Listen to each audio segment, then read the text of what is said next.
beberapa pertanyaan berhubungan dengan Lailatul Qadar, Ustaz. Berapa banyak? Ada 3 kayaknya sih. Satu, Khair, masalah insyaallah. tanda-tandanya, apakah ada hujan sebelum malam itu, apakah waktunya selepas maghrib dan sebelum subuh, apakah paginya kita bisa tahu semalam Lailatul Qadar dengan pandangan matahari, seperti itu, Ustaz.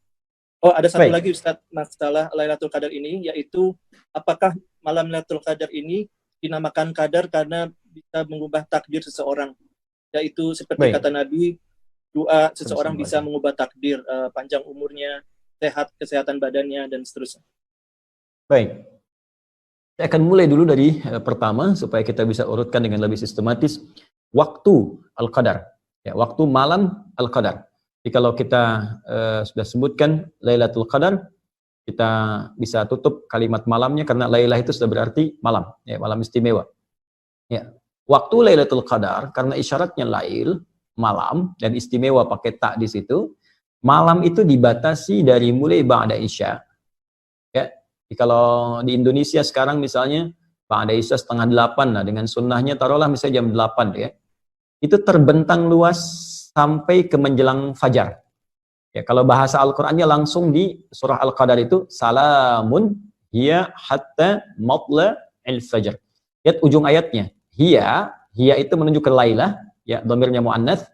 Hiya, ya, malam Al-Qadar itu hatta terbentang luas, matla'il fajr sampai menjelang fajar. Ya, hatta itu menunjuk kepada ujung sesuatu, ya, ujung sesuatu. Kalau ila ghayah sampai ke tujuannya, kalau hatta ya itu sampai ke batasnya. Ya, batas itu matla' tadi yang tadi saya sebutkan lewat Quran surah Al-Qadar. Kalau saya katakan begini misalnya, ana sausafir min Jakarta ila Eropa hatta Amerika. Saya akan pergi nih ya dari Jakarta ke Eropa sampai ke Amerika. Ya, artinya kan batasnya di Amerika kan? Ya, kalau saya katakan ila, misalnya ila itu sampai ke tempatnya, ke tujuannya. Ya, misalnya ke New York misalnya kan, sampai ke New Yorknya, itu menggunakan ila, pas tempatnya. Tapi kalau kita gunakan hatta sampai di batasnya. Nah, apa batas dari fajar itu, matla'il fajar, itu ada yang menyebutkan sahar, waktu singkat menjelang fajar. Ya, sekitar 15 sampai 25 menitan lah sebelum fajar. Jadi kalau di Indonesia fajarnya sekarang jam 4 misalnya lewat 33, ya maka kurang lebih jam 4.15 lah ya. 4.15 itu sudah sahar. Ya, sahar. Jamaknya disebut ashar. Ya, ashar ini disebut oleh Al-Qur'an sebagai waktu terbaik untuk istighfar. Ya, itu ada di Quran surah ke-51 ayat ke-18. Ya, wabil ashari hum yastaghfirun. Ada orang-orang yang mereka itu biasa istighfar di waktu sahar. Nah, orang yang biasa istighfar, minta ampunan kepada Allah di waktu sahar, itu nanti akan dikumpulkan dengan 4 golongan utama yang disebutkan di Quran surah Ali Imran, surah ketiga, ayat ke-17, ya, paling kiri sebelah atas di mushaf. As-sabirina, was-sadiqina, wal-qanitina, wal-munfiqina, wal-mustaghfirina bil ashar. Ya, as-sabirina orang-orang sabar, as-sadiqina orang-orang jujur, wal-munfiqina dan orang-orang yang sering infak. Ya, wal-qanitin sebelumnya orang-orang yang khusyuk dalam salat itu akan sesurga dengan orang-orang yang sering istighfar di waktu sahar. Jadi ada yang membatasi matla' itu awal mula akan muncul fajar, jadi berakhirnya waktu sahar, ya, sahar 15 menit, 20 menit sebelum waktu tibanya fajar, ya. Kemudian dibentangkan ke belakang, lail, dari ba'da isya. Jadi sebetulnya luas. Ya, dari jam 8 ke atas lah, sampai terus kalau waktu Indonesia 4/4. Itu luas. Tapi kalau Anda ingin mengambil esensi yang paling bagus, saat-saat mustajab, itu memang tengah malam. Ya, di atas jam 2, kan? Ada jam 1, jam 2, jam 3, itu yang mustajab. Itu yang disebutkan di hadis Nabi, qudsi hadisnya. Dan golongan pertama yang menerima dari Nabi itu 30 orang, sahabat utama. Hampir semua sahabat utama, Abu Bakar As-Siddiq, Umar bin Khattab, Utsman bin Affan, Ali bin Abi Thalib, radhiyallahu alaihim jami'an, itu meriwayatkan hadis ini. Ya, sampai-sampai ada kalimat yang sangat indah gitu. Allah menyampaikan kepada hamba-hambanya, siapa yang meminta, aku akan kabulkan. Ya, siapa memohon, aku berikan. Wa man istaghfara li ghafartulah. Siapa yang minta ampun, aku ampuni. Itu yang dikejar. Karena itu Nabi SAW, para sahabat, radhiyallahu alaihim, orang-orang soleh zaman-zaman dulu sampai ke sekarang, itu menghidupkan malamnya, khususnya untuk mengejar puncak-puncaknya. Ya, di puncaknya lagi dikejar. Jadi dari ba'da isya itu, mereka terus baca Quran, ada yang sholat, nggak berhenti tuh rata-rata. Ada sebagian orang-orang, termasuk di masa sekarang, ya kita pada umumnya, itu mengejar puncaknya saja. Di umumnya kan ba'da Isya, tarawih, istirahat kan, bangun lagi malamnya. Ya orang dulu itu banyak istirahat di siangnya, sehingga malamnya bisa hidup sampai dengan ke ujungnya. Jadi kalau kita katakan kembali ke Al-Quran, ditanya, Ustadz, kapan waktu Al-Qadar itu, malam Al-Qadar tepatnya, kembalikan pada keterangan Al-Quran, terbentang dari malam itu, ya ma ba'dal Isya, dari setelah Isya itu sampai ke menjelang fajar. Jadi kalau Anda ingin mendapat kesempatan luas dapat malam Al-Qadar, cara paling gampang adalah jangan tinggalkan malamnya. Ya, khususnya di 10 malam terakhir itu, usahakan tuh ada yang bangun aja. Ya, entah itu jam 10-nya, jam 12-nya, entah jam 1-nya, jam 2-nya, di sela-sela itu Anda usahakan ibadah. Ya, khususnya di ujung-ujung akhir itu. Dari fase jam 2 ke jam 3 ke jam 4 sesuai dengan waktu subuhnya masing-masing.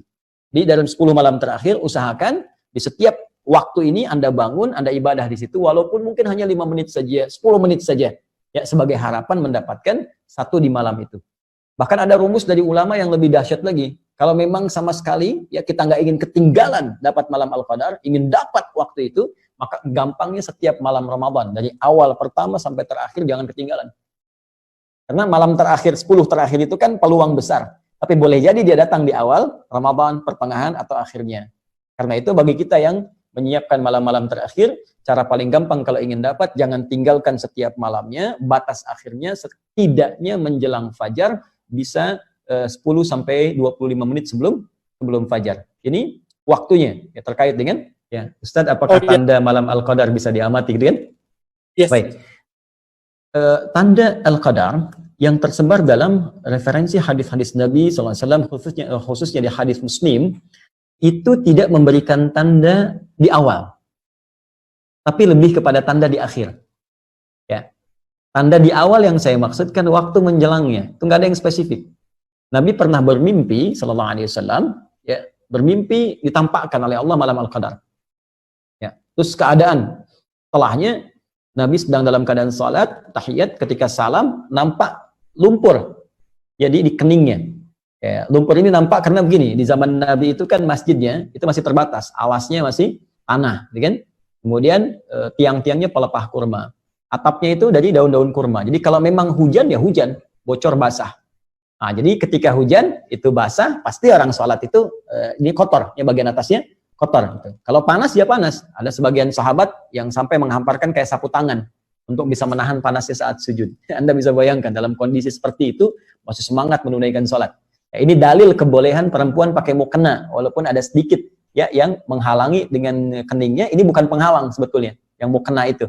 Ya, ini disampaikan dalam satu riwayat tadi yang sahabat menghamparkan semacam sapu tangan untuk bisa menjembatani dengan tanah. Ini diambil oleh para ulama kebolehan mukena, ya, walaupun akan lebih bagus kalau dibuka sehingga ini bisa nempel, tapi kalau tertutup tidak sengaja karena batas yang kecil, tidak ada masalah, termasuk kebolehan dalil menggunakan sajadah.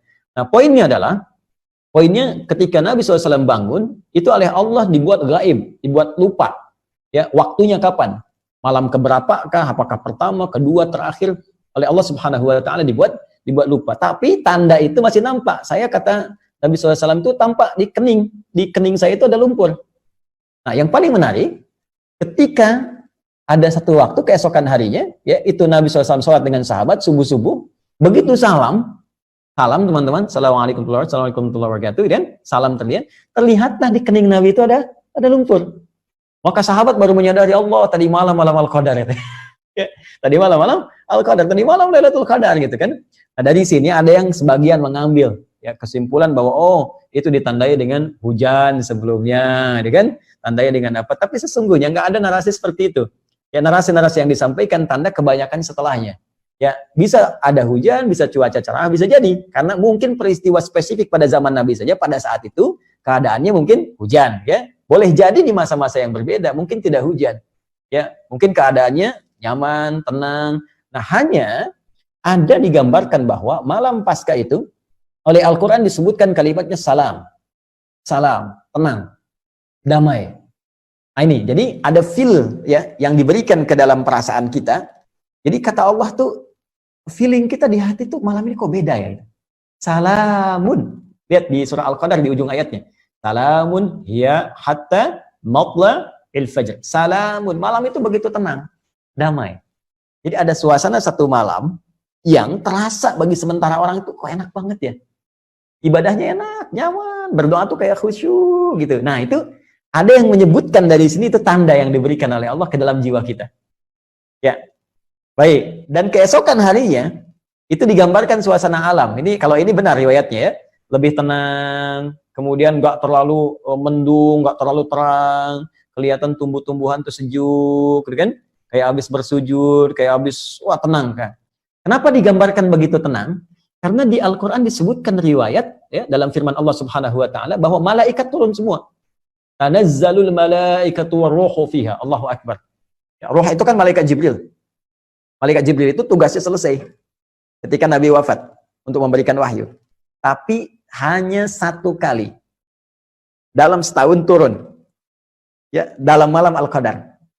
Tugasnya selesai, hanya setahun sekali turun di malam Al-Qadar. Tanazzalul malaikatu warruhu fiha. Di malaikat saking dahsyatnya malam Al-Qadar, semua malaikat turun. Termasuk Jibril. Ya, malaikat itu jamak dari kata malakun. Kalau malakun satu, ya mahadza basyara, ya in hadza illa malakun karim. Kata orang-orang sosialita yang kumpul di masa Nabi Yusuf, yang ini sih bukan manusia, ini malaikat yang nyamar jadi manusia. Satu orang malakun. Kalau banyak itu malaikat. Jadi saking padatnya bumi, itu malaikat turun. Saya punya bejana nih, ini kan kalau ini pot ya. Kalau ini saya kosongkan, teman-teman. Saya isi 1-2 kelereng. Saya goyang-goyang gini bunyi kan?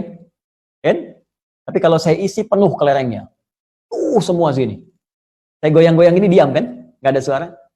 Nah, ini yang diisyaratkan oleh para ulama, saking turunnya banyak malaikat, padat keadaan bumi, sampai-sampai keadaan alam tuh begitu tenang. Berisik nggak ada, angin berisik tuh nggak ada, ya ribut-ribut nggak ada. Teduh, kenapa? Banyak malaikat yang turun. Nah, maka ada yang mengartikan, kalau Anda di malam Ramadan terasa ada ketenangan tersendiri, dan alam keadaan tenang, kayaknya sejuk, maka cepat bergegas untuk ibadah malamnya. Boleh jadi itu malam Al-Qadar. Besoknya nanti tandanya akan tampak alam yang sejuk, ya nggak terlalu terik, bulan nampak juga indah, matahari terbitnya juga kayak tenang gitu. Nah, itu feel-nya bisa berbeda satu dengan yang lainnya. Tapi kalau ingin dapat secara singkat, gampang. Setiap malam Ramadan, ya ibadah aja. Nanti salah satunya akan terasa kenikmatannya. Saya kira seperti itu, Mas Ridho. Allah Ta'ala alam bisawab.